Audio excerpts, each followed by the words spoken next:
Al-Quran ni, bulan Ramadan ni bulan berkat. Setiap waktu, setiap tempat, setiap ketika, setiap amalan yang kita buat.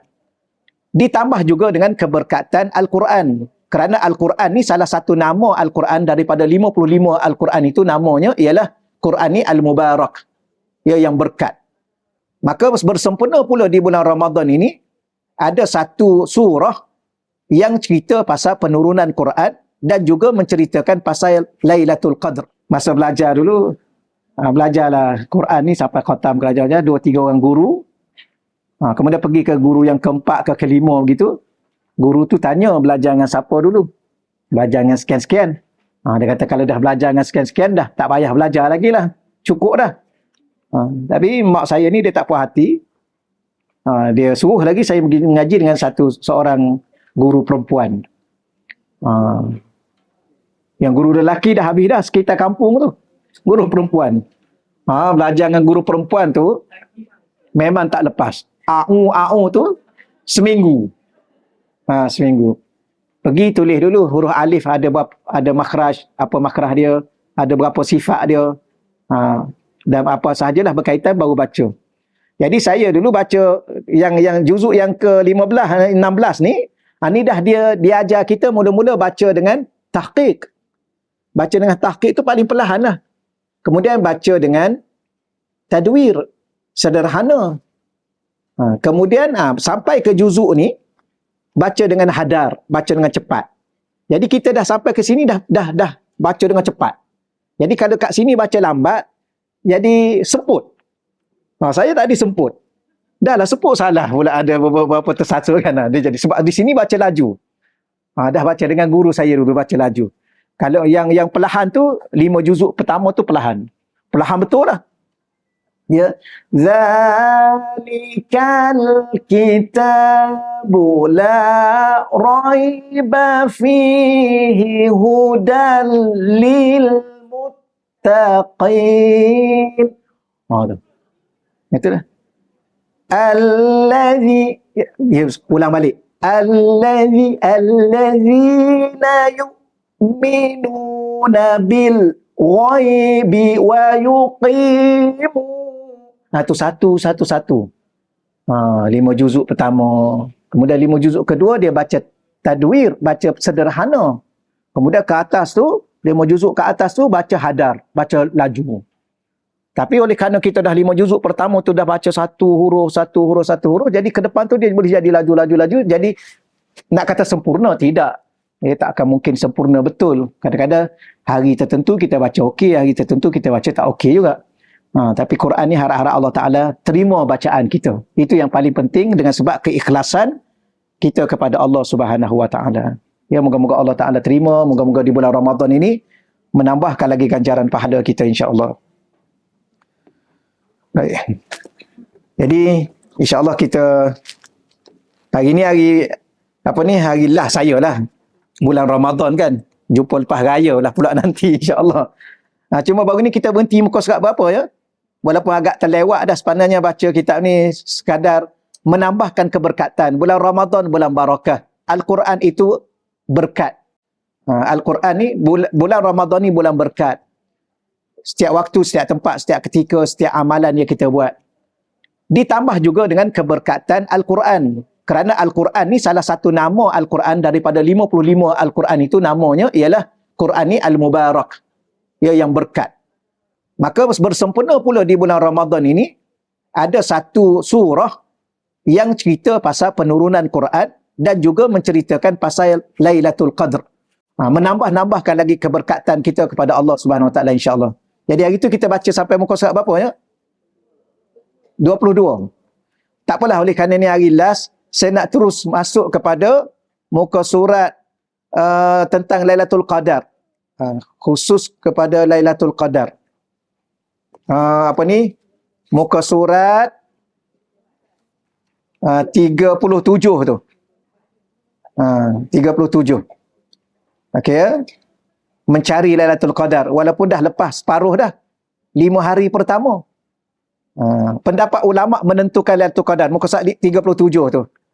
Ada lagi insya-Allah masih berbaki lagi, harap-harap ada lagi hari-hari yang Allah tentukan kepada kita. Baik, dalam perkara ini terdapat banyak hadis dan juga pendapat para ulama dalam menentukan Lailatul Qadar. Muka surat 37 tu. Walaupun begitu, Rasulullah SAW memberi beberapa isyarat kepada kita berkaitan Lailatul Qadar. Antaranya baginda Nabi SAW menyatakan bahawa Lailatul Qadar berlaku pada 10 akhir daripada malam-malam ganjil dalam bulan Ramadan. Jadi yang penting sangat dalam kita akhir-akhir ni, Nabi menyatakan kepada kita bahawa dia berada pada 10 akhir Ramadan. Ni kita dah tahu lama dah. Cuma kita mendalami sedikit dan mengambil barakahnya. Moga-moga Allah anugerahkan kepada kita pada tahun ini beberapa hari yang berbaki lagi ialah Lailatul Qadar. Maka ada 10 hari terakhir. Dah lepas 5 dah, ada 5 hari lagi yang berbaki. Berdasarkan sebuah hadis daripada Sayyidina Jabir bin Samurah radhiyallahu anhu bahawa Rasulullah sallallahu alaihi wasallam bersabda, iltamisu fil ashri awakhiri witra. Carilah malam Al-Qadar pada 10 malam terakhir pada malam yang ganjil. Maknanya 21, 23, 25. Ni dah lepas dah yang ganjil 3 ni. Tinggal berapa lagi? 27, 29. Ada 2 lagi. Adapun mereka yang menentukan malam Qadar terdapat banyak pendapat. Baik, kita masuk 38 tu. Pendapat pertama, dia ada 5 pendapat ulama. Pendapat pertama, pendapat yang paling kuat. Ni maknanya apa? Ni pengalaman-pengalaman para alim ulama berserta dengan panduan-panduan yang diberikan oleh junjungan baginda Nabi dalam hadis-hadis. Maka pendapat paling kuat, kebiasaan para ulama'nya melalui Lailatul Qadar pada malam 27 Ramadan. Maknanya majoriti ulama' ni, kalau 40 hari dia lalui, ataupun 50 hari dia lalui Lailatul Qadar, contohnya 60-70%-nya berlaku 27 Ramadan. Bukan kemestian, kebiasaan. Ni contoh yang saya bawa lah. Pengalaman para alim ulama' kalau kita duduk baca-baca kitab, mereka ni, ulama'-ulama' ni, tambah-tambah aulia-aulia Allah, wali-wali Allah. Ya, mereka tak pernah terlepas Lailatul Qadar. Itu rezeki yang Allah bagi kepada mereka dalam bentuk karamah, memuliakan diri mereka. Kemuliaan yang diberi oleh Allah kepada para sahabat, kepada para aulia, para wali-wali Allah, kekasih-kekasih Allah. Maka dalam banyak-banyak yang mereka lalui itu, macam kita lah. Ya, kita ni, apa banyak-banyak pengalaman yang kita lalui. Maka kita dah boleh buat kesimpulan. Ya, ni balik raya dah banyak pengalaman balik raya ni ya. Nak balik hari apa agak-agak? Pengalaman yang agak-agak tak jam sikit. Wallahu alam, tak ada dah sekarang. Ada orang turun apa? Turun waktu sahur. Rupa-rupanya orang pun berfikir waktu sahur juga. Habis kat situ kita. Ada orang dia fikir apa? Pagi raya. Sebab dia kata orang dah balik dah. Rupa-rupanya jam juga. Itulah pengalaman-pengalaman. Jadi, tapi kita ni bukan pengalaman Lailatul Qadar, pengalaman balik raya. Betul ya? Duk bercerita balik raya, tambah-tambah orang belah mana? Belah pantai timur. Apa pengalaman balik raya? Yang tu 17 jam. Yang tu 24 jam. Yang tu 20 jam. Itulah pengalaman. Kalau cerita, sepanjang hidup ni, pengalaman dapat Lailatul Qadar, berapa hari? Wallahu a'lam. Gitulah. Jadi kita baca ni yang ulama'. Jadi kita ni orang biasa, orang awam. Maka pendapat paling kuat, ulama' kata 27 Ramadan. Tapi bukan semestinya. Ini kebiasaan yang dilalui. Contoh dalil pertama. Mengikut Sayyidina Abu Ka'ab radhiyallahu anhu katanya, demi Allah, sesungguhnya Sayyidina Ibnu Mas'ud, sahabat Nabi Allah bin Mas'ud, telah meyakinkan bahawa malam Al-Qadar berada dalam bulan Ramadan. Itu kita dah confirm semua dah. Dan jatuh pada 27. Akan tetapi beliau enggan memberitahu kami pada malam yang tepat kerana bimbang kamu tidak lagi berusaha mencarinya. Tapi kebiasaannya 27. Tapi kalau dah tahu 27, tak kisah dah. 21, 25 tak kisah dah. Itulah perangai kita lah. Ya. Ulama' tak begitu. Baik. Yang kedua, riwayat daripada Sayyidina Muawiyah radhiyallahu anhu bermaksud bahawa Nabi SAW telah bersabda bahawa malam Qadar berlaku pada 27. Maknanya ada ruang lagi lah kita walaupun dah lepas 21, 23, 25. Dan setengah kata pula semalam. Kenapa? Kerana dahlah malam terakhir 10 akhir Ramadan. Malam tu pula malam Jumaat. Kemudian pula 25 malam ganjil. Buat apa semalam? Alhamdulillah ya. Ketidur. Kalau tidur pun tak ada masalah. Sama dengan 83 tahun tidurnya. Baik. Dia gini, kadang-kadang kita kan. Sebab tu kita nak belajar. Bila mana kita nak belajar, tujuannya apa? Tujuannya kalau kita nak tidur pun tak ada masalah. Niat lillahi ta'ala, maka tidur tu ibadah. Maka tidur kita dapat pahala 83 tahun. Kan? Tidur. Dapat berapa? 83 tahun. Ya. Dapat apa tu? Baca Quran? Tak. Tidur. Tapi ada sepalan dah mula buat kuih. Dah. 83 tahun buat kuih dia.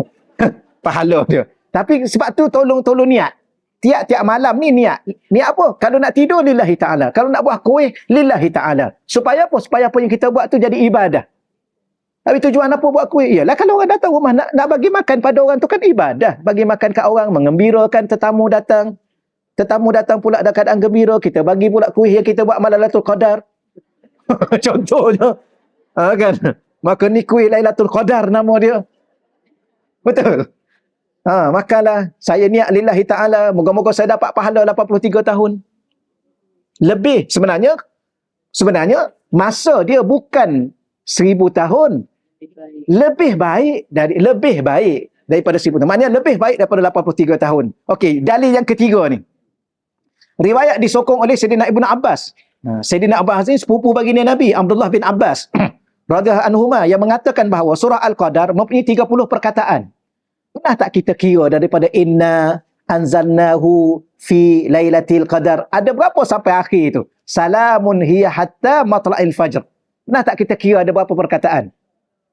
Tengok ulama dia kira. Ada 30 perkataan. Perkataan yang ke-27 bagi surah itu adalah dhamir hiya. Salamun hiya. Maka hiya di situ kembali kepada Lailatul Qadar. Dan dianya berada pada perkataan 27. Ke-27. Maka dikatakan Lailatul Qadar kebiasaannya berlaku 27. Ada juga pandangan ulama tapi saya tak tulis di sini. Ni kebiasaan para alim ulama. Ni siapa bagi tahu ni? Sepupu baginda Nabi ni. Sayyidina Ibnu Abbas. Okey ya? Ada juga ulama kata begini, wallahu alam. Ya kita hanya berpandukan ada sebut. Lailatul Qadar tu ada berapa huruf? Lailatul Qadar. Ada berapa huruf tu? 9 huruf. Lailatun ada 4 huruf. Al-Qadar ada 5 huruf. Maka 9 disebut 3 kali dalam surah tersebut. Ayat pertama, kedua dan ketiga. Diulang 3 kali. Maka 9 huruf kali 3 kali ucapan ataupun perkataan diulangnya 3 kali, 27. Wallahu a'lam. Tu antara pengalaman para alim ulama. Walau bagaimanapun kita tetap meyakini bahawa dia berada di 10 akhir Ramadan. Kebiasaan berlaku malam ganjil. Bila dia berlaku, itu adalah ditetapkan oleh Allah untuk hamba-hamba pilihan Allah. Cuma kita orang awam, kita kejar je lah. Yang keempat, Imam Ahmad Ibn Hanbal telah meriwayatkan sebuah hadis daripada Sayyidina Ibnu Umar radhiyallahu anhuma yang bermaksud, sesiapa yang mencari malam Al-Qadar, naklah dia mencari pada malam yang ke-27. Mana ada peluang lagi lah kalau kita rasa terlepas kan. Rasa setakat ni macam mana? Rasanya belum dah. Alhamdulillah, itu akak yang rasa. Orang lain belum tentu lagi dia rasa. Tapi mungkin ada orang rasa, saya rasa 19 lah Ustaz. Oh, lagi awal dia rasa. Wallahu alam. Wallahu alam. Waktu pendapat yang kuat, ya, apa yang paling kuat? 27. Pendapat kedua, pada malam 23 Ramadan. Dah lepas dah. Ini adalah pendapat Imam Syafi'i radhiyallahu anhu, dan juga merupakan pendapat Imam Malik, guru kepada Imam Syafi'i. Dan Ibnu Khuzaimah, Abu Awanah dan Imam At-Tahawi. Imam Tahawi ni yang pengarang kitab Akidah Tahawiyah. Berdasarkan hadis yang diriwayatkan daripada Abdullah bin Unais bahawa Rasulullah bersabda, taharrau lailatul qadar lailata salasa wa ishrin. Carilah kamu malam qadar pada malam yang ke-23 Ramadan. Ada pernah Nabi sebut 27, pernah Nabi sebut 23. Apa maksud malam ganjil? Okey, pendapat yang ketiga pada malam 21. Dah lepas juga dah. Ini juga tapi tuan-tuan dapat buku ni minggu lepas dah baca kan? Tak baca dah. Tak apalah nak buat macam mana. Dia kena baca tau. Saya dah pesan suruh baca kan? Tak apalah nak buat macam mana. Pada malam 21. Ia juga merupakan pendapat yang dipilih oleh Imam Syafi'i juga. Dengan berdalilkan pada hadis yang diriwayatkan oleh Imam Abu Daud dan Imam Baihaqi. Daripada Sayyidina Ibnu Mas'ud, Rasulullah sallallahu alaihi wasallam bersabda, "Utlubu lailata sab'a asyarah." Baik, di sini lagilah. Tuntutlah atau carilah kamu pada malam yang ke-17. Berlaku juga malam ke-17 kerana malam tu malam nuzul Quran. Boleh berlaku juga malam 17. Sebab tu malam 17 tu jangan kita lepas peluang, ya. Ataupun Nabi sebut walailata ihda wa ishrin, malam yang ke-21. Dan juga walailata salasai wa ishrin, dan malam yang ke-23. Semua tu ganjil. Baik, muka surat 41. Ada juga pendapat ulama mengatakan pada malam 24 boleh juga berlaku malam genap. Sebab tu sebenarnya Nabi dah bagi mesej kat kita. Ya, 10 akhir tu Nabi dah iktikaf di masjid 10 hari terakhir. Siapa-siapa yang pulun 10 terakhir, insya-Allah dia akan dapatlah salah satu daripada 10 itu. Bukan lama pun, 10 hari je. Tapi kita macam tu lah, ya. Tuan-tuan macam mana? Macam tu lah. Tidur kat mana? Tidur kat rumah. Samalah kita kan. Kita orang lelaki, orang perempuan tak apa, okey. Ya, orang lelaki. Sebab tu perempuan bincang elok-elok dengan suami, suruh dia pergi. Pergi tidur kat masjid. Nak apa? Selimut, bekalkan selimut. Tapi saya kat masjid negeri kan, masjid negeri dia buka iktikaf hari pertama lagi. Hari pertama. Sini hari pertama. Alhamdulillah. Maknanya kita dah galakkan masyarakat kita cari bukan daripada 10 akhir. Satu tu. Awal tu dah cari dah. Tidur kat masjid. Niat tidur tu niat iktikaf. Ya. Boleh tak tidur? Boleh. Kalau dibenarkan oleh pihak masjid. Tapi kalau pihak masjid tak benar, jangan tak boleh, sebab dia diberi amanah kan. Maka mungkin ada sebab-sebab tertentu. Contohnya orang perempuan tak dibenar. Ada satu masjid, orang lelaki dibenar, orang perempuan tak benar. Maka jangan pergi tidur. Okey. Baik. Maknanya berlaku juga malam genap. Berlaku juga malam genap. Okey, baik. Kemudian mana hadis iltamisu lailatul qadr fi arba'in wa ishrin. Carilah Lailatul Qadar pada malam 24. Baik, pendapat yang kelima pada malam terakhir Ramadan. Ada juga berlaku terakhir Ramadan. Tahun ni berapa? 29. Hal ini berdasarkan sebuah hadis daripada Sayyidina Muawiyah radhiyallahu anhu bahawa Nabi SAW bersabda, iltamisu lailatul qadar akhir lailah min Ramadan. Carilah kamu malam qadar pada malam terakhir bulan Ramadan. Maknanya ganjil lah tu. Jadi apa maksud? Kebiasaannya berlaku pada malam ganjil. Bila? 10 akhir Ramadan. Dan tak mustahil juga kadang-kadang berlaku pada malam genap pada 10 akhir Ramadan. Boleh insya-Allah, ya. Baik, cuma di situ saya baca rahsia disembunyikan Lailatul Qadar. Ya, kenapa, apa rahsia? Antara rahsia Allah Subhanahu Wa Taala menyembunyikan malam Al-Qadar adalah supaya ia menjadi pendorong kepada orang ramai untuk mencarinya. Selain itu juga supaya mereka berusaha bersungguh-sungguh dalam menunaikan ibadah demi mencari malam tersebut. Seperti disembunyikan masa yang diperkenan doa pada hari Jumaat. Hari Jumaat ni, dia ada satu masa, kalau kita bertepatan berdoa pada masa tu, Allah makbul doa kita. Ni hari Jumaat ni. Sama juga, ya. Ada setengah mengatakan, waktu makbulnya di saat 2 khutbah. Bila mana khatib bangun, kemudian ada habis khutbah pertama, dia duduk. Masa dia duduk tu, sebelum dia bangkit tu, ketika tu, kebanyakan ulama kata di situ makbul doa. Untuk orang lelaki lah. Tapi orang perempuan, orang perempuan boleh juga tengok live khutbah. Tapi kalau di Mesir, orang perempuan ramai. Orang perempuan duduk. Tapi dia duduk bahagian dia lah. Ada satu bahagian dengar khutbah. Sebab tu kita bila mana kita balik, daripada mana ramai-ramai keluar juga orang perempuan. Rupanya kadang-kadang mereka pergi satu ruang yang disiapkan untuk dengar khutbah. Wallah alam lah. Mungkin nak ambil keberkatan pada hari tersebut dan berdoa pada hari tersebut. Tapi kita muslimat yang duduk kat rumah ni atau duduk kat kuliah mana-mana, maka sentiasa panjatkan doa pada Allah di hari Jumaat kerana ada satu waktu tapi ianya disembunyikan oleh Allah Subhanahu Wa Taala. Supaya apa? Sebenarnya begini, Allah Taala dia nak tengok kesungguhan kita. Dan dia boleh bagi pun bila-bila masa makbul doa ni pun. Kan yang menerima doa tu kan Allah. Cuma doa ni kadang-kala keadaan tertentu cepat makbul. Bila mana kita dizolimi, itu salah satunya. Kemudian bila berada di Mekah. Kat Mekah tu pula kat mana? Kat Multazam. Kemudian bila hari Arafah. Bila pula dekat Jabal apa yang pergi minta jodoh. Itu. Sebenarnya di situ bukan minta jodoh saja. Cuma biasanya dah rahmat kat situ minta jodoh. Doa lain-lain pun makbul juga. Maknanya ada doa ni makbul sebab tempat. Ada doa ni makbul sebab situasi diri kita dizolimi. Ada doa makbul sebab masa. Okey. Jadi begitulah kadang-kadang masa itu disembunyikan oleh Allah. Supaya apa? Supaya Allah nampak kesungguhan kita. Itu je sebenarnya Allah nak. Betul ke dia ni nak? Kalau betul-betul nak, Allah akan bagi bila-bila masa je pun. Allah nak tengok hati kita. Baik, seperkara yang penting ialah jika seseorang mengetahui malam itu adalah Lailatul Qadar, adakah perlu diwawarkan atau disembunyikan? Yang ni satu perbahasan ulama.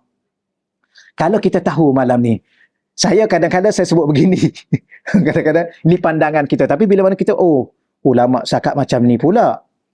Kita baca dulu ya. Dalam hal ini, jumhur ulama, majoriti ulama bersepakat bahawa sunat bagi siapa yang melihat malam qadar untuk menyembunyikannya. Ni rujuk kita Al-Fathul Bari, Imam Ibn Hajar Asqalani. Ya.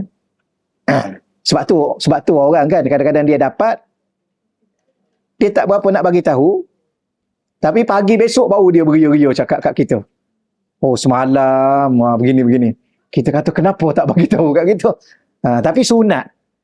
Tapi, ialah kadang-kadang kita sama-sama keluarga ni kan, sama-sama ni kawan-kawan ni kan, kesian kat kawan kita kan tak dapat. Tapi saya sebut begini, kalau boleh kita buatlah satu grup pemburu Lailatul Qadar.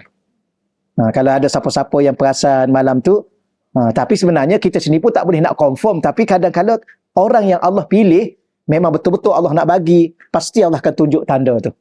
Maka orang ni dia kena sembunyilah. Kerana itu keistimewaan yang Allah bagi pada dia, tu sunat. Ya.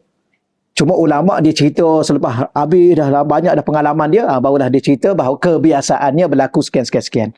Antara hikmah disembunyikan malam Lailatul Qadar ada seperti yang disebut oleh Imam Ibn Hajar Asqalani dalam kitab Fathul Bari. Beliau menukilkan daripada kitab Al-Hawi bahawa ia merupakan karamah. Mana-mana seseorang yang Allah buka mata hati dia ataupun Allah bagi tanda-tanda yang memang nyata, tanda-tanda tersebut. Ya, wallah alam, tanda itu mengikut pengalaman masing-masing. Cuma orang kata dulu pokok sujud. Mungkin kepada dia, mungkin orang lain tak nampak. Sebab itulah dia tak perlu cerita. Kalau dia cerita, orang kata bukan tak nampak, orang membohongi. You ni tipu je ni. Mana ada. Semalam air keluar juga. Dia duduk depan rumah, tak ada pokok satu pun yang pokok tombang ada lah. Pokok sujud. Maka dia membohongkan kita. Sedangkan itu ada keistimewaan khusus yang Allah bagi pada seseorang. Macam dia dengar salam malaikat.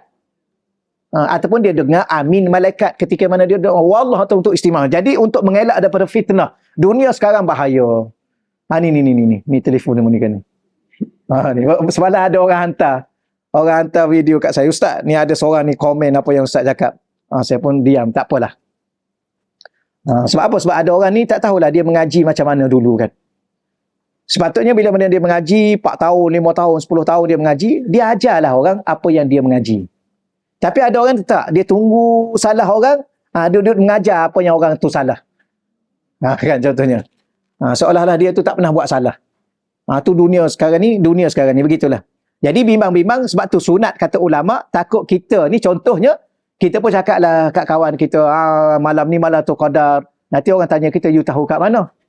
Saya nampak sekian. Maka orang pun dah mula mungkin, dia ni tak boleh percaya dah ni. Mengaruk ni. Padahal itu keistimewaan yang Allah bagi pada dia. Dia macam karamah kan, karamah. Macam puan-puan datang, cuba puan-puan cakap tadi. Saya datang tadi, 2 minit sampai. Daripada mana? Daripada KL. Bohong ni orang dah mula bohongkan kita. Lepas tu tak payah cakap lah kalau datang 2 minit ya. Start kereta, tekan minyak, tengok ada depan masjid. Kan? Betul? Datuk. Contohnya. Minta izin. Jadi itulah kadang-kadang kita ni jangan cerita benda-benda yang pelik-pelik. Karamah yang berlaku kepada diri kita yang Allah bagi. Termasuklah kalau kita diberi keizinan bermimpi bertemu dengan junjungan baginda Nabi sallallahu alaihi wasallam. Tapi kita kadang-kadang berita gembira kita nak cerita kan. Tapi dunia sekarang ada satu keadaan juga. Dia tulis dalam Facebook, satu dunia tahu. Wallahualam, bimbang-bimbang begitulah keadaan. Baik, kita teruskan lagi di sini. Hendaklah disembunyikan malam Lailatul Qadar ataupun Lailatul Qadar tanpa khilaf antara ahli tariq, iaitu orang yang sentiasa menemui Lailatul Qadar, dari memandang kepada jiwa kerana dibimbangi akan dibuang nikmat. Lebih besar daripada itu akan berlaku riak.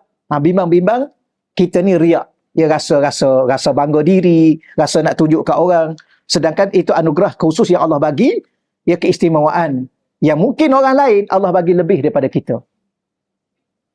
Ya. Macam kita kata kita seronok boleh bangun malam, tulislah dalam Facebook, alhamdulillah penat sikit malam ni. Hari ni sebab bangun malam semalam. Ramai orang buat begitu kan. Pergi kat Mekah, alhamdulillah ya baru selesai solat duha depan Kaabah. Benda-benda begini ni bimbang-bimbang timur riak. Itulah ulama kata sesuatu kelebihan yang Allah bagi menjadi tetamu Allah itu satu kelebihan. Maka cukuplah kita dengan Allah. Ya, rasalah kegembiraan, keseronokan kita dengan Allah. Jangan sampai kita berkongsi sesuatu yang tak sepatutnya, bimbang-bimbang rasa tanpa sedar riak. Mengikut adabnya pula, ini adab. Janganlah dia sibuk menceritakan nikmat Allah itu, iaitu penemuan Lailatul Qadar untuk diwar-warkan kepada manusia kerana dibimbangi berlaku hasad dengki. Manusia ni macam-macam kan. Kita sedia maklumlah. Kita dapat nikmat. Ada orang yang ucap tahniah. Ya moga-moga nikmat berkekalan dunia dan akhirat. Tapi ada orang dia tengok lain macam pada kita. Dia dengki. Dan kita tak mampu nak jangka benda-benda begitu. Sekali dia pandang kita dengan pandangan dengki atau pandangan yang disebut ain dan sebagainya. Jadi akhir sekali kita menimpa ataupun menerima musibah.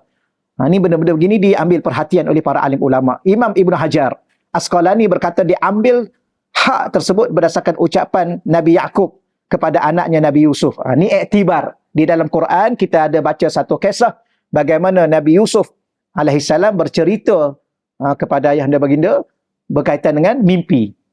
Maka tak kala bermimpi melihat bintang, matahari dan bulan sujud kepadanya. Maka disebut oleh Nabi Yaqub, qala ya bunayya. Dia telah berkata, wahai anakku, la taqsus ru'yak. Jangan sekali-kali engkau ceritakan mimpimu ala ikhwatik, kepada saudara-saudaramu. Maknanya ni kepada adik-beradik pun. Pun tidak dicerita. Sebab apa? Fayakidu laka kaida, kerana aku khawatir mereka akan menjalankan sesuatu rancangan yang jahat terhadapmu. Maknanya di sini Nabi Yaqub dah mesej, dah bagi tahu kepada Nabi Yusuf alaihissalam akan berlaku sesuatu yang kurang elok. Kerana apa? Inna syaitana lil insani aduwwum mubin. Sesungguhnya syaitan adalah musuh yang nyata bagi manusia. Rupa-rupanya syaitan ni bila mana kita dapat sesuatu yang baik daripada Allah, syaitan akan susun rancangan dia melalui orang-orang tertentu supaya merosakkan diri kita. Wal iyazubillah. Okey, itu selesai insya-Allah. Muka surat 44, tanda-tanda berlaku Lailatul Qadar. Di antara tanda-tanda Lailatul Qadar ialah malam hari langit terlihat bersih ataupun cerah. Kalau kita keluar. Tapi kita ni kan, bila mana lepas tarawih, lepas tadarus, lepas moreh, balik rumah, masuk dalam rumah, ada rasa nak keluar lagi tak tengok langit? Yang ni. Jadi macam mana kita nak tahu? Jadi pastikan, bila mana kita belajar ni, masa kita balik daripada masjid tu, dah tolong tengok awal-awal, tolong tengok langit tu. Ke macam mana malam-malam sebelum ni? Masuk dalam kereta terus lah ya. Tidak kata duduk tengok. Jadi salah satu tanda langit tu cerah. Dia tak ada dapat awan. Kalau ada pun awan nipis sangat. Dia terang, dia cerah. Awan tak ada. Termasuklah suasana tu tenang. Jiwa kita akan rasa tenang. Kemudian dia sunyi. Selalu tak mau bunyi cengkerik. Bunyi apa. Bunyi kalau ada kawasan anjing tu. Anjing menyalak tu. Selalu malam tu dia sunyi. Udara juga tidak dingin dan tidak pula panas. Ini susah sikit kita ni kan. Sebab rumah ada aircon kan. Kalau rumah tak ada aircon. Sekarang ni musim panas tau. Musim panas. Jadi kalau musim panas, kita dah boleh agak dah. Malam ni kenapa tak berapa panas? Tapi tidaklah sejuk. Dia tenang, elok. Kalau yang tak ada aircon lah. Kalau rumah yang ada aircon, wallahualam tak tahu nak cakap macam mana. 24 jam aircon tu kan. Harap-harap doa pada Allah lah supaya Allah bagi tanda yang lain. Sebab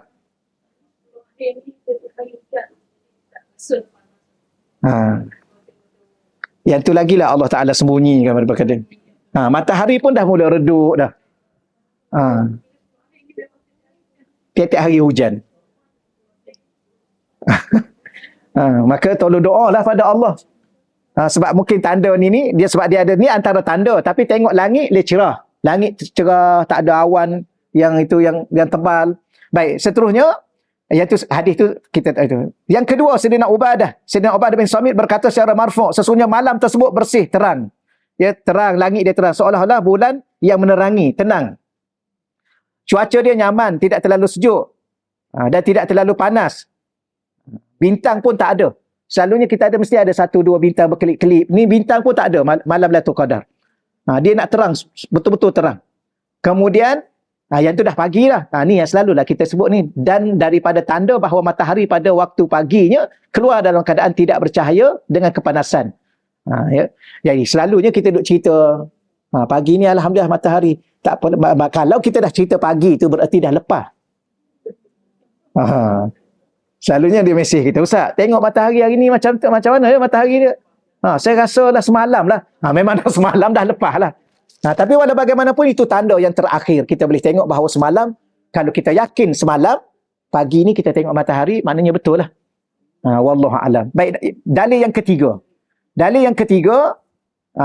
Saya buat kesimpulan yang bawah tu. Yang hadis tu sama juga sebut. Di antara tanda-tanda lain secara umumnya ialah malam itu tenang. Jiwa kita, hati kita, suasana pun tenang. Tidak dingin dan tidak panas. Itu satu yang kita sebut tadi dalam hadis tadi. Yang kedua, alamnya terang benderang. Walau berada di tempat gelap. Yang ni kalau kita boleh keluar daripada rumah, duduk dalam tempat-tempat tertentu yang selalunya gelap tempat tu, tapi dia tak gelap sangat. Dia cerah. Ya, kerana apa? Kerana malaikat memenuhi. Sebab tu salah satu makna Lailatul Qadar ialah malam tu malam sempit. Ingat lagi yang kita sebut tu, yang 10 perkara. Dah ingat ya? Yang minggu lepas. Kena ulang balik. Minggu lepas tu, ada 10 makna Lailatul Qadar yang kita cerita. Berada pada muka surat. Kita sepatutnya belajar 10 awal tu kan. Muka surat 22 tu. Ada 10 makna Lailatul Qadar. Dah baca dah yang minggu lepas. Jadi salah satu makna Lailatul Qadar ialah malam tu malam sempit. Tempat tu sempit. Suasana. Kenapa? Kerana dipenuhi oleh malaikat. Maka sama ada di tempat yang selalu gelap pun malaikat ada di situ. Maka dia tidak akan terlalu gelap. Kerana diterangi dengan cahaya malaikat. Wallahu a'lam. Boleh insyaAllah ya. Baik. Muka surat 46 balik situ. Segala yang ada di bumi dan di langit bagaikan bersujud ke hadirat Allah. Ni antara tanda-tanda yang kita sebut tadi. Orang-orang pilihan Allah yang Allah bagi tanda tertentu. Ini ditulis dan yang keempat, tiada kedengaran suara salakan anjing. Ya, kadang-kadang rupa-rupanya bagus juga anjing ada kat kawasan kita. Sebab malam Qadar, dia tak menyalak. Itu kata para alim ulama. Dia diam. Tak tahu dia buat apa, tak tahulah. Ya, tapi dia tidak menyalak. Yang kelima, mendengar salam malaikat dan tutur kata mereka bagi hamba-hamba pilihan Allah. Ini ada sampai ke suatu tahap, orang-orang yang dipilih oleh Allah, kekasih-kekasih Allah, mereka boleh mendengar salam-salam yang disampaikan oleh malaikat. Sebab di sana, dalam buku ni, kalau tuan-tuan boleh baca baliklah insya-Allahnya, dalam buku ni, salah satu daripada perkara yang berlaku pada Lailatul Qadar ialah malam tu disebut malam At-Taslim.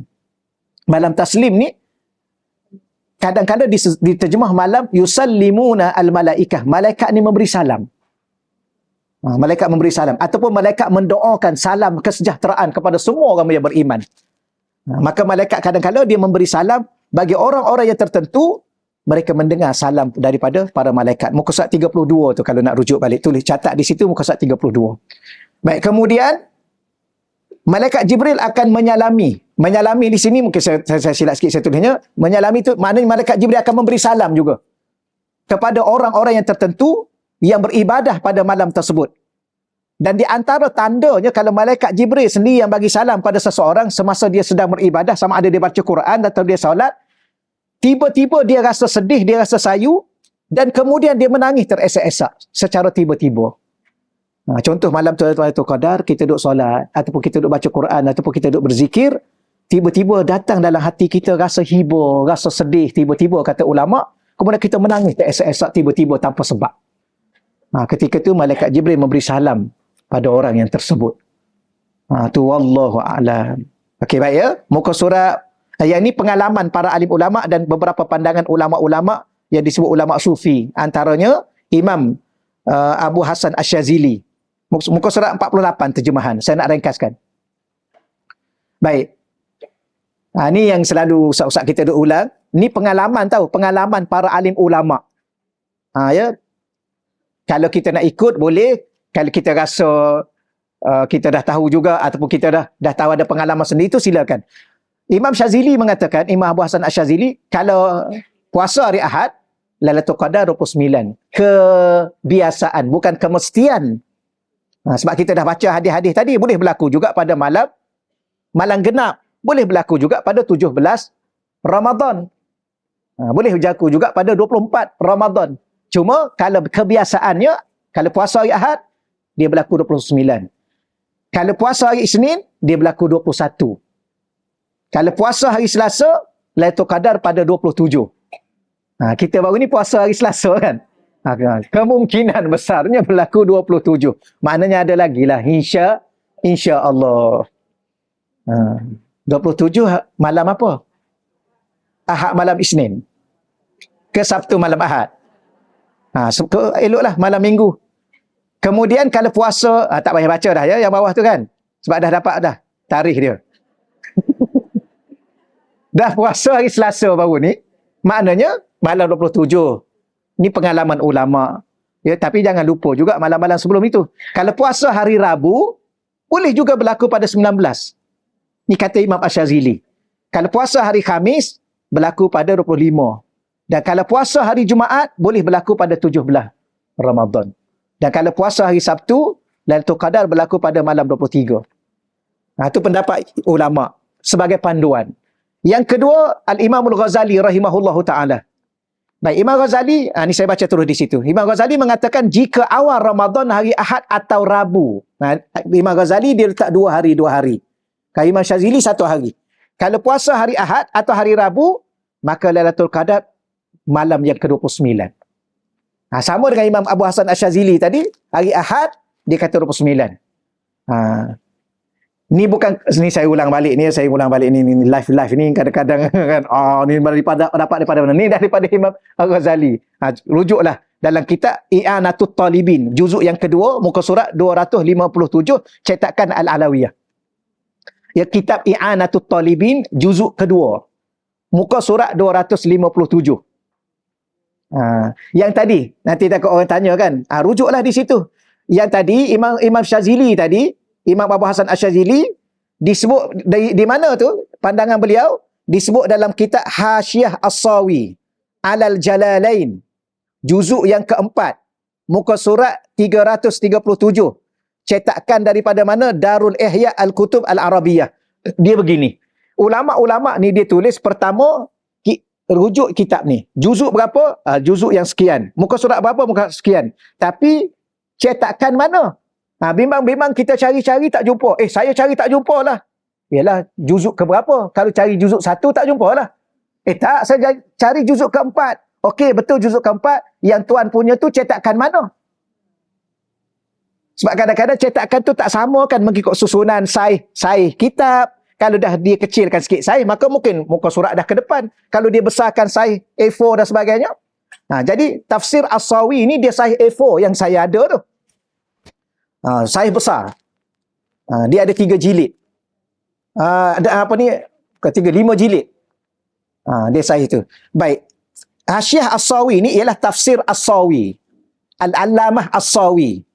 Dia mensyarahkan tafsir Jalalain. Tahu kan?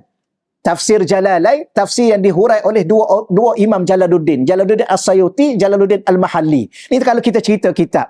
Jadi juzuknya juzuk yang keempat. Muka surat 337, tapi tolong rujuk cetakan Ihya Al-Kutub Al-Arabiyah. Inilah yang ditulis di dalam kitab ni, pendapat Imam Abu Hasan Asy-Syazili. Okey, yang keduanya ialah dalam kitab I'anatut Talibin. Juzuk yang kedua, muka surat 257, tapi cetakan Al-Alawiyah. Tengok cetakan dia, cetakan mana. Tak apalah. Ni sebab sekadar menguatkan kita nak mengambil tumbur. Selebihnya nak terima tak terima itu terpulanglah. Tak ada masalah lah ya. Sebab ni adalah kebiasaan pengalaman para alim ulama. Sebagai panduan. Baik. Yang kedua, jika awal Ramadan hari Isnin, maka Lailatul Qadar malam yang ke-21. Sama juga Imam Ghazali dengan Imam Hasan Asyazili.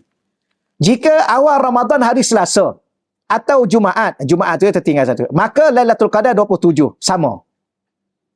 Jadi Imam Ghazali kata kalau Ramadan awalnya hari Selasa atau hari Jumaat, dia letak 2 hari. Tapi Imam Syazili terus dia kata hari Selasa Lailatul Qadar 27. Imam Ghazali juga mengatakan kalau puasa awal hari Selasa, Lailatul Qadar malam 27.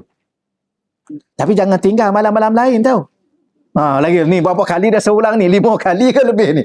Takut orang kata kalau macam tu Ustaz, kita rehat dululah malam ni. Rehat dulu malam ni. Sebab malam semalam dah pulun kan? Rehatlah dulu. Jangan. Jangan. Biar Allah nampak kesungguhan kita. Kemudian jika awal Ramadan hari Khamis, Lailatul Qadar 25. Sama dengan Imam Syazili. Jika Ramadan hari Sabtu, maka Lailatul Qadar malam 23. Ada satu lagi tu, muka surat 50. Muka surat 50. Ya.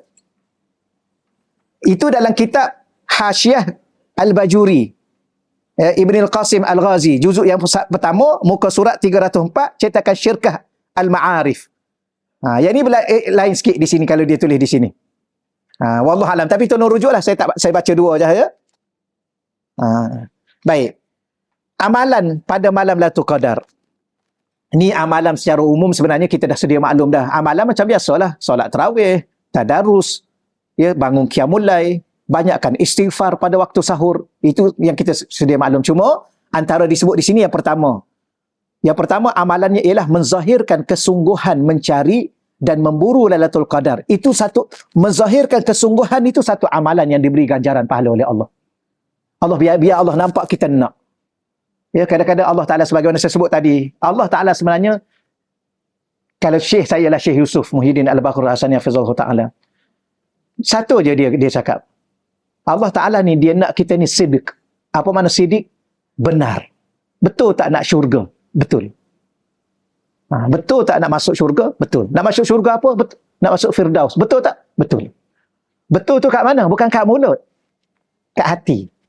Dan hati ni sesuatu yang ada di hati. Dia tak selalu tersimpan di hati. Dia terzahir di mulut. Maka mulut akan baca Quran sebanyak mungkin. Mulut akan istighfar sebanyak mungkin.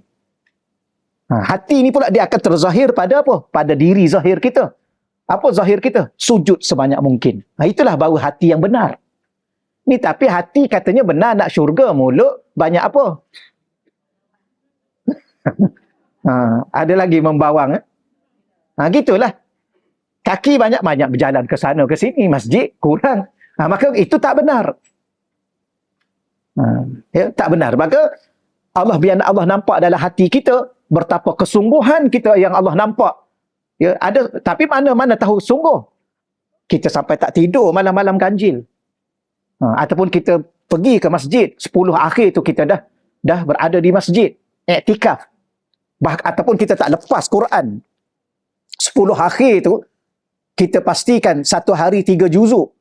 10 hari tu 30 juzuk. Allah nampak kesungguhan, pasti Allah akan bagi. Okey ya? Tapi kalau dah 10 akhir baru juzuk 10 rupanya. Okey tuan-tuan, jangan risau. Sebab apa? Sebab kadang-kadang ada orang ni, dia kesungguhan dia dalam hati dia, mungkin dia lambat baca, dia terhegih-hegih baca contoh, mengulang yang sama, tapi Allah nampak kesungguhan pada diri dia. Jadi kata ulama, pertama sekali, apakah amalan untuk mendapat Lailatul Qadar? Menzahirkan kesungguhan. Bahawa memang betul-betul kita nak. Berapa kali kita minta dengan Allah? Ada tak kita solat hajat? Solat hajat, ya Allah, aku solat hajat 2 rakaat, ya Allah. Apa hajat aku, ya Allah? Aku nak engkau bagi pada aku, ya Allah, Lailatul Qadar. Tolong, ya Allah. Tiap-tiap malam tau. Ni 10 akhir ni, tiap-tiap malam. Solat hajat. Apa hajat kita? Allah nampak. Hajat kita ialah kita nak Allah anugerahkan rezeki kepada kita Lailatul Qadar. Sebab apa? Kalau tak dapat tahun ni, tahun depan kita ada, tak tahulah. Ada lagi tak? Siapa berjamin bahawa dia masih ada tahun depan? Jadi kalau kita sendiri tak jamin diri kita ada tahun depan, tahun ni lah. Ya. Gitulah. Baik, kemudian mana contoh Nabi tunjuk? Contoh antaranya kana Rasulullah adalah Rasulullah sallallahu alaihi wasallam idza dakhala al-ashrul awakhir, apabila masuk saja 10 yang terakhir Ramadan itu, min Ramadan ay qaza ahlah. Dia sentiasa kejutkan ahli keluarga dia.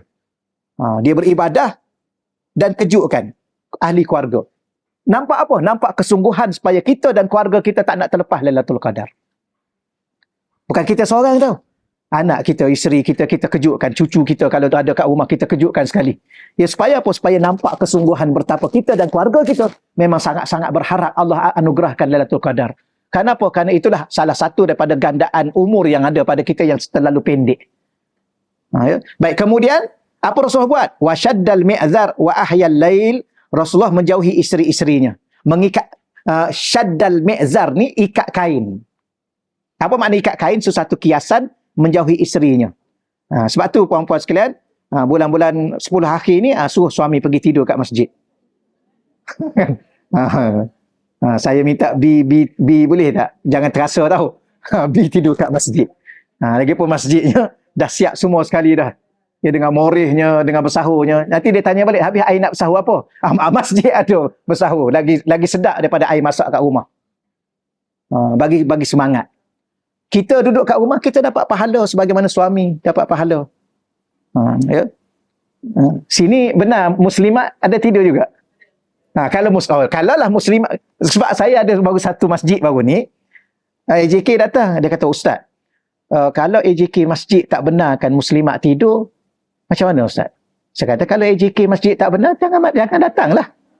Sebab pihak-pihak ni pihak pengurusan, dia tahu semua sekali pengurusan, baik buruk, apa semua sekali. Habis kalau muslimat tu datang juga, dia ada juga, Ustaz, dia degil muslimat ni. Dia cakap kat saya lah. Dia kata muslimat tu degil, ada juga tidur tu. Ustaz nampak tu kat atas tu. Kebetulan ada tingkat tu, ada tingkat atas nampak. Tengok tu muslimat tu tidur kat situ. Saya kata, wallah alam lah, pandai-pandai lah bagi tahu sebab pihak pengurusan tak bagi. Maka bila mana tak bagi, janganlah kita langgar. Bimbang-bimbang kita nak cari sesuatu yang baik, tapi kita langgar peraturan pihak yang mengurus. Dia tahu pengurus ni dia dah kira semua sekali dah. Buruk, baik dan sebagainya. Jadi kita suruh suami lah pergi. Kita kat rumah dapat pahala yang sama. Ya, gitu. Tapi alhamdulillah kalau ada masjid yang bagi, pergi masjid kan bagi. Mudah, tak payah cerita panjang kan. Tak payah cerita banyak-banyak. Dah tahu dah di situ tak bagi. Kenapa? Tak tahulah, biarlah dia pergi cari masjid yang bagi. Kalau sini masjid bagi, alhamdulillah. Ada ruang. Baik, muka surat 52. Sikit lagi ya, saya rekaskan sikit. Ada. Menghidupkan malam qiyamul lail dengan beribadah kepada Allah dengan penuh keimanan dan mengharapkan pahala. Ini qiyam. Apa makna qiyam? Hidupkan malam. Hidupkan malam tu sama ada dengan solat ataupun dengan baca Quran ataupun dengan berzikir. Maka itu antara amalan-amalan yang saya yakin tuan-tuan dan puan-puan sudah sedia maklum lah. Ya. Kemudian yang ketiga tu, mengulang-ulang doa. Yang ni antara, kalau kita yakin malam tu malam qadar, maka ulang-ulang doa memohon keampunan kepada Allah sebanyak mungkin. Ya. Antara disebut yang saya yakin tuan-tuan dan puan-puan sudah sedia maklum daripada Sayyidatina Aisyah radhiyallahu anha, qalat qultu, dia kata, saya berkata, ya Rasulullah, wahai Rasulullah sallallahu alaihi wasallam, ara'aita. Ara'aita tu bagaimana pandanganmu wahai Rasulullah, in alimtu, sekiranya aku tahu, ayya lailatul qadar, aku tahu malam tu Lailatul Qadar. Ini boleh jadi Allah buka keistimewaan karamah kepada Sayyidatina Aisyah radhiyallahu anha. Maka kalau dia tahu, maka dia tanya Rasulullah, aku nak baca apa? Ya, ma aqulu fiha, aku nak baca apa pada malam tersebut? Quli, lalu Rasulullah kata, bacalah, Allahumma innaka afuwun tuhibbul afwa fa'fu anni. Ini antara amalan yang kita rasa agak ajaib lah, yang dijawab oleh junjungan baginda Nabi. Ya, kenapa Nabi tak kata kalau tahu malam tu malam qadar, solat jangan berhenti, sujud lama-lama, atau baca Quran sampai khatam. Tapi kenapa Nabi kata Allahumma innaka afuwun karimun? Yang paling ringan amalan Nabi bagi tahu. Apa dia baca? Baca doa supaya Allah ampunkan kita. Apa maksudnya? Tidak ada benda yang paling berharga dalam kehidupan kita sebelum kita meninggal dunia. Allah ampun semua dosa-dosa kita. Itulah harga dan nilai diri kita sebelum bertemu dengan Allah. Maka tidak ada malam yang terbaik untuk memohon ampun kepada Allah Kerana keampunan kita kepada Allah pada malam itu, Allah ganda lebih baik daripada 1000 bulan kita memohon keampunan pada bulan-bulan yang lain. Itulah nilai diri kita. Sebab tu saya selalu pesan pada saya sendiri, pada tuan-tuan dan puan-puan, mintalah doa pada Allah, ya Allah, tolong jangan matikan aku sebelum Engkau ampunkan dosa-dosa aku, ya Allah. Dan seadanya telah sampai ajal aku, ya Allah. Dalam pengetahuan-Mu, ya Allah, aku yakin Kau Maha mengetahui segala-galanya. Ampunkanlah dosa-dosa aku, ya Allah.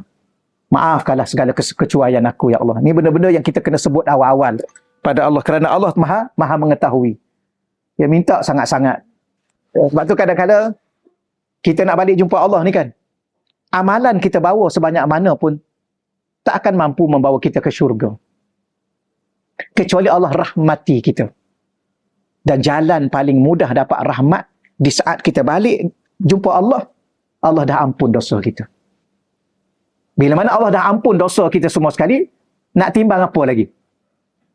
Timbanglah amalan yang sedikit yang kita bawa tu tanpa ada dosa. Maka sudah confirm lah. Ya, dengan izin Allah, maka berat pahala. Nah, dengan itulah kita meraih rahmat Allah. Dan ada soalan ditanya oleh kepada para ulama. Contohlah, kalau ditimbang punya timbang, satu je berat dosa. Macam mana kita? Memang waliyazubillah. Waliyazubillah, kita ulang banyak kali minta berlindung dengan Allah. Tapi kalau dah berat dosa walaupun satu, memang neraka lah. Cuma dengan qadar satu tu lah. Tak lama lah duduk. Tak apalah, tak payahlah, tak lama pun. Jadi sebab itulah kita kena menangis, merayu pada Allah bulan Ramadan supaya Allah bagi kita Lailatul Qadar.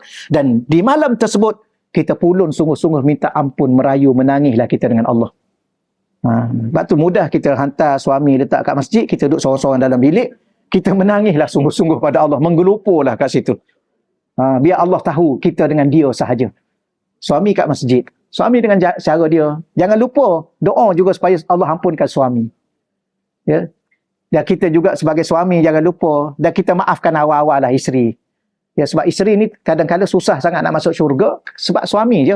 Tapi kalau suami redha, puan-puan boleh masuk pintu mana puan-puan nak. Tapi yang paling susah hidup atas muka dunia ni taat pada suami. Betul, paling susah. Yang kena dengan hati okey lagi. Kalau dah tak kena dengan hati, tengoklah apa itu. Betul ya? Takat tu dululah ya. Takat tu dulu. Oh, subhanallah. Betul. Susah. Mintalah doa pada Allah supaya Allah bagi kekuatan pada puan-puan sabar dengan suami.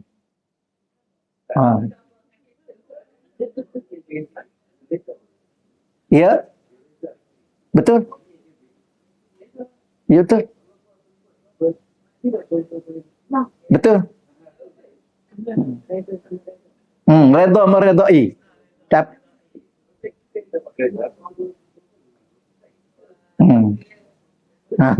itu bagus. Betul. Dia sebenarnya kita jadi suami ni, suami dia kena banyak sabar. Nak banding dengan isteri. Isteri kena banyak bersyukur. Syukurlah ada suami. Betul. Kenapa? Kerana itulah jalan ke syurga paling mudah. Berapa jalan dia, tapi dikatakan itulah pintu syurga paling mudah. Berapa? 8. Subhanallah puan-puan. Puan-puan bertahanlah sikit dengan suami yang ada tu. Kan? Bertahan sikit. Suami yang ada. Subhanallah, balik akhirat Allah buka 8. Termasuk Firdaus. La haula wala quwata illa billah.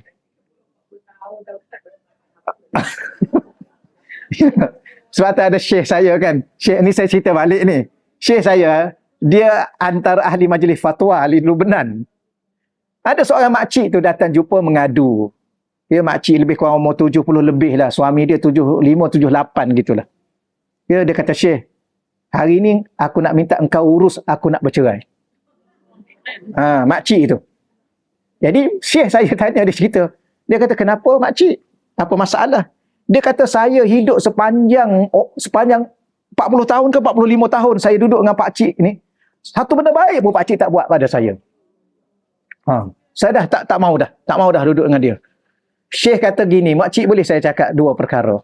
Perkara pertama, makcik mengatakan bahawa sepanjang kahwin 40 tahun lebih ni, Satu benda baik pun tak pernah pakcik tu buat, Kak Makcik. Pakcik ni ada dua keadaan. Pertama, makcik ni memang wali Allah. Ataupun yang kedua, makcik ni berbohong. Ya, berbohong. Kenapa dia kata? Yalah, mana mungkin seseorang boleh duduk dengan seorang suami yang satu benda baik pun dia tak boleh buat, dia tak pernah buat. Tapi dia boleh bertahan sampai 45 tahun lebih, dia kata, ini wali. Wali saja yang boleh bertahan macam ni. Kalau bukan wali, bohong lah. Anak ada? Ada. Dapat cucu tak? Ada, dapat cucu. Habis apa lagi yang tak baiknya kalau dah suami bagi zuriat kepada kita, apa lagi yang tak ada kebaikan? Makcik pun tersenyap. Macam mana? Dia kata tak, saya nak bercerai juga. Lepas tu ginilah makcik. Makcik sabar sekejap ya. Makcik dah duduk dengan pakcik tu dah 40 tahun lebih. Dia sekarang dah umur berapa? 75, 78 gitu. Sabarlah sekejap lagi, tak ada lah dia tu. Sabar sekejap saja lagi. 40 tahun boleh sabar, saja sekejap lagi. Matilah dia tu. Jadi kita yang umur macam-macam ni kan, sabarlah. Sabarlah. Sama ada suami ataupun kita dulu. Maka suami redha dengan kita. Kita dapat 8 syurga. La haula wala quwwata illa billah. Tambah-tambah malam Lailatul Qadar. Itulah yang terakhir saya sebut. Yang lain baca sendirilah ya. Yang terakhir ada satu perkara saya nak sampaikan, muka surat 61 tu. Ni yang Syekh saya sebut sendiri pada saya, memahami nilai di sebalik Lailatul Qadar. Kita duk cari Lailatul Qadar. Kita sudah sedia maklum, memang malam tu malam khairun min alfi syahr. Lebih baik daripada 1000 bulan. Persoalan sekarang ialah di mana nilai yang sebenarnya. Pada malam itu tak dinafikan lagi. Ada satu lagi pada diri kita. Maka nilai atau kelebihan dan keistimewaan Lailatul Qadar sudah dimaklumi dan tidak mampu untuk kita nafikan kerana ia satu perkara yang nyata disebut oleh Allah dalam Quran. Namun ada sesuatu yang kamu mesti fahami. Ini saya guna perkataan kamu Pak Syekh sebut pada saya, iaitu perkara yang berkait dengan dirimu. Dirimu adalah penentu untuk memastikan kamu mendapat segala kelebihan Lailatul Qadar. Bagaimana? Iaitu dengan menjadikan dirimu ini nilai untuk menerima sesuatu yang bernilai. Contoh kita katakan. Kita kata orang kafir musyrik dulu. Kafir musyrik. Yang pada zaman baginda Nabi. Ataupun orang munafik yang ada di Madinatul Munawwarah pada zaman Nabi. Dia lalu tak Lailatul Qadar? Kalau dia hidup sebulan bulan Ramadan, dia lalu Lailatul Qadar. Tapi dia dapat tak kelebihan Lailatul Qadar? Dia tak dapat. Kenapa dia tak dapat? Kerana nilai diri dia tidak layak untuk menerima kelebihan itu. Jadi kita nak tanya juga, memang malam tu Lailatul Qadar. Di mana nilai diri kita? Maka nilai diri kita ialah iman kita kepada Allah dan kehambaan kita kepada Allah. Kalau kita wal-iyazubillah, kalau ada manusia, bukan kita lah wal-iyazubillah, kalau ada manusia yang tidak ada iman dalam diri dia, ataupun dia ada iman dalam diri dia tapi dia tidak memperhambakan diri dia kepada Allah, tapi dia menghambakan diri dia kepada selain Allah, maka ketika itu dia tidak ada nilai pada pandangan Allah. Maka Lailatul Qadar yang dia dapat, walaupun memang confirm malam tu dia ada pada waktu tu, dia tak ada nilai pada diri dia. Dan Allah tak bagi pada dia. Jadi tolong jaga betul-betul lah nilai sebenarnya pada malam Qadar, bukan sekadar malam itu, tapi diri kita. Apa kita buat malam tu? Itu yang kita tanya. Kita buat apa malam tu? Buat kuih. Maka kuih kita lah bernilai 83 tahun. Kalau kita malam tu buat kuih. Atau kalau kita tidur? Tidur itulah yang bernilai. Tapi kita orang Islam, alhamdulillah, orang Islam tu kan Nabi kata apa? Aku rasa ajaban li amril mu'min. Ajaib sungguh dengan kehidupan orang yang beriman. Kenapa? Kerana orang beriman ni semuanya adalah khair. Semuanya adalah kebaikan.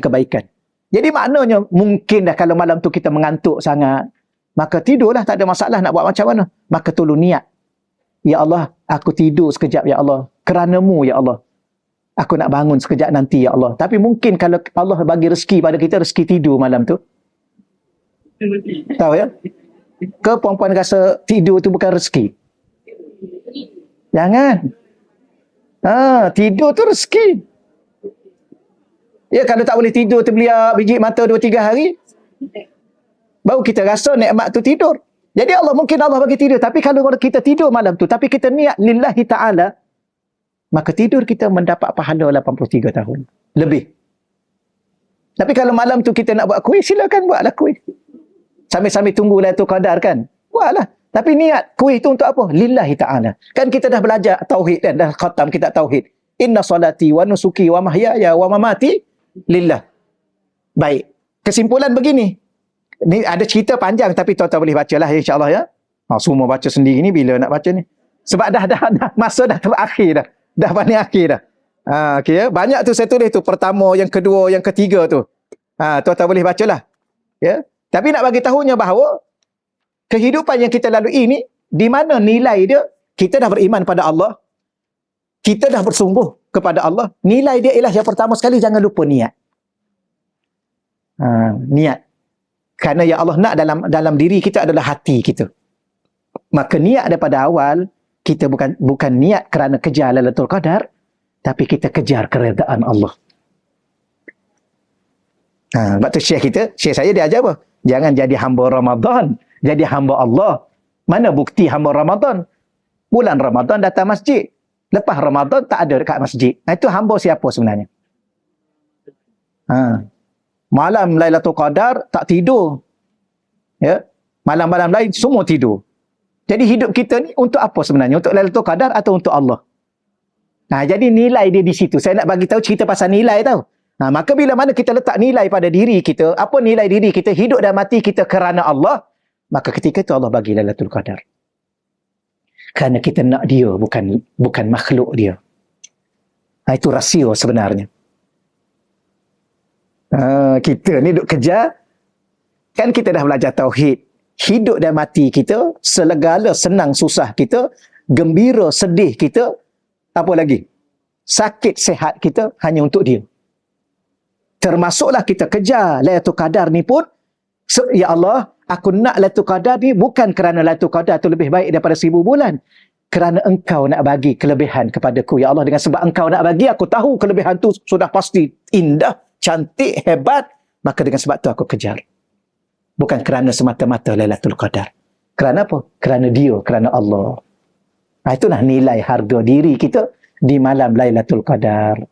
Bukan kerana malam itu, tapi kerana pencipta malam tersebut. Wallahu a'lam. Boleh insya-Allah ya? Jadi setakat tu dahululah. Auzubillahi minasyaitonirrajim. Bismillahirrahmanirrahim. Wassalatu wassalamu ala asyrafil anbiya'i wa mursalin wa ala alihi wasajma'in. Allahumma rzuqna fahman nabiyyin wa hifzal mursalin wa ilhamal malaikatil muqarrabin. Allahumma rzuqna futuhal arifin. Ya Fatahu ya Alim, ya Fatahu ya Alim, ya Fatahu ya Alim. Wa sallallahu ala sayyidina wa maulana Muhammad walhamdulillahi rabbil alamin. Taqabbalallah minna wa minkum ya karim.